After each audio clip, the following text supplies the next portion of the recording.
Hey everybody, it's Scott Steen with winnersandwhiners.com coming to you with our Deep 3 today. Woohoo! Second day of Wild Card weekend. Hope everybody did well yesterday. And of course, we want to know what you think how we're doing. We want to have you give us the old thumbs up. We appreciate it. We got there, got to 120 yesterday. Nicely done, guys. We appreciate it. Still shooting for $1.25, so give us that thumbs up if you're digging what we're putting down here today. And of course, if you haven't done so already, make sure you subscribe to our YouTube channel. All kinds of good content, including deep dives into all these games. It did a standalone video on each of the wildcard games. So please don't forget to check those out, as well as I do have my I do have sides. I think I got sides on both of them. One side, one total. But do check out the standalone videos for more picks from these games. All right. So, what else? Oh, don't forget to check out winnersandwhiners.com, statsalt.com, deep dives, every game, every day. You know the drill. And, of course, let us know what you're playing in the comment section. Tell us what you're on today, man. Are you fading the Deep 3? Tailing the Deep 3? What do you got cooked up? What are you liking from these playoffs? And what else you got? We got a little basketball happening, got some college, got some pro, maybe a little soccer from across the pond, whatever it is. Put it in the comment section. Let us know, all right? All right, guys, well, let's get to our recap of yesterday's action. We did have Tulane to cover the 7.5 there. They took care of business. Looked a little grim there about 5 minutes into the game as they were down quickly 13-0. But that would be the last points Southern Miss would score. It was all Tulane from there on out. And then things went decidedly downhill as we had Devin Singletary over 68.5 yards. Doing real well. I think he had right around 40 at halftime, just clicking right along, doing his thing. He busted one off for about 15, 16 yards. And then in the second half, we figure 16-point lead. They're going to run the ball. They're going to kill the clock. We are golden. No, not the way that happened at all. Apparently, Frank Gore has some kind of union contract that requires him to carry the ball at least 9 times a game. Don't really understand it. Although he did break off a nice run. I will say that. The old man got one. But very frustrating as Devin Singletary, even in overtime. Of course, they stopped running the ball in overtime as Tannehill just, doesn't even get started that fucking game. So he goes under the total there, or Tannehill, Josh Allen. Sorry, Josh Allen looked like a deer in headlights there at the end of the game and for most of overtime. Not a good look for the second-year pro there. And then Ryan Tannehill, we had over. It doesn't even matter how many yards it was. It was way more than he put up. I think he ended up putting up 74, 75 yards in passing, the lowest passing total, whatever that stat they put up there. Since Christ played Little League, I don't even know it. Since the organized football, since they stopped using sheep bladders, I don't know. It's 70 yards passing was one of the worst passing performances ever by a victorious team in a playoff scenario. You're welcome. So we go 1-2 there.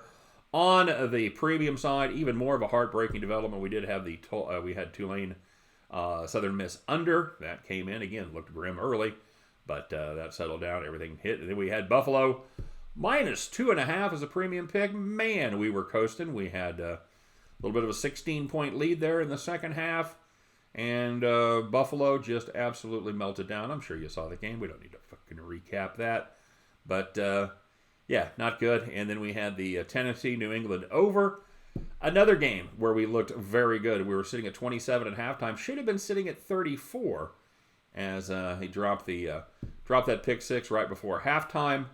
And then, luckily, he got another pick six. But it was the only point scored in the second half. Holy crap.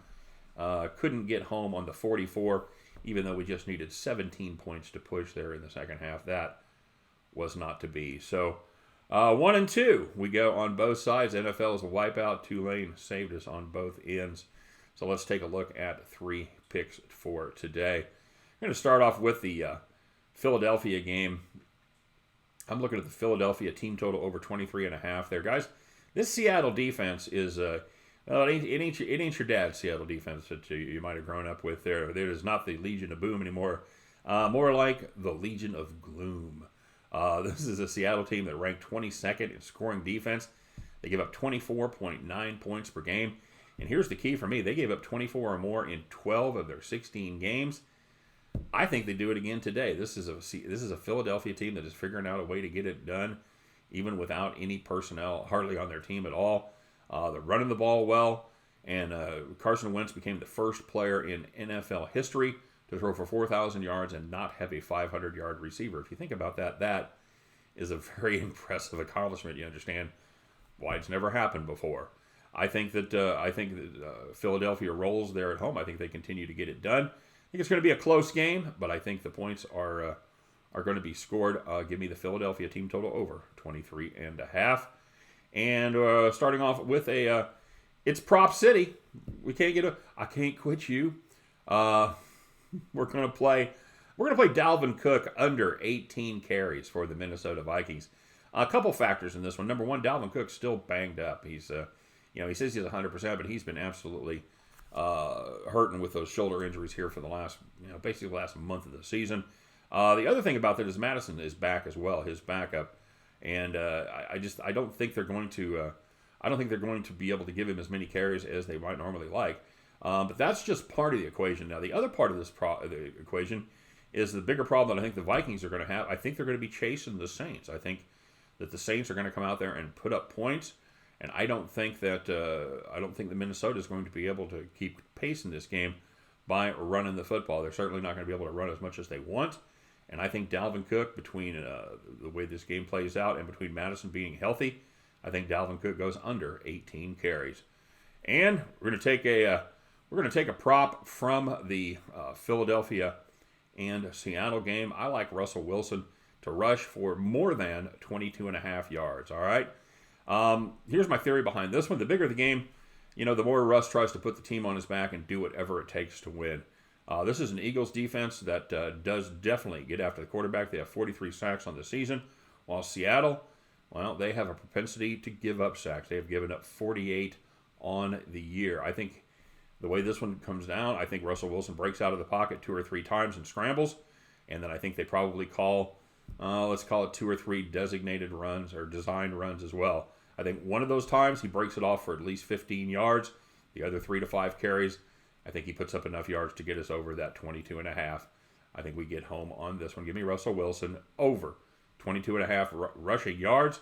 Give me Dalvin Cook under 18 carries. And the Philadelphia Eagles team total over 23.5. At the end of those 3, you guys can join me. We'll finish our weekend strong. We will pick up our winning tickets and head back to the window. All right, guys. Thanks very much for watching today. We appreciate it as always. Again, don't forget to give us a like, give us a subscribe if you haven't done so already. Always appreciated. And of course, no matter what happens, hey man, we'll meet back here tomorrow. We'll do what we always do. You guys can listen to me bitch about my bad beats because I'm going to be doing it just like I did today. Hopefully, no bad beats today. That's the way I want to see it. And we're not bitching about our bad beats. You know what we're doing? We're bragging about our fat stacks. So we'll do that as well. And then we'll jump in. It's Monday. Going to have basketball galore. We'll just fire it up and we'll do it all again. All right? You guys have a great day. Thanks very much for watching one more time. Of course, good luck on all of your plays. And, hey, I'll be looking for you guys back at the window. All right? Take care.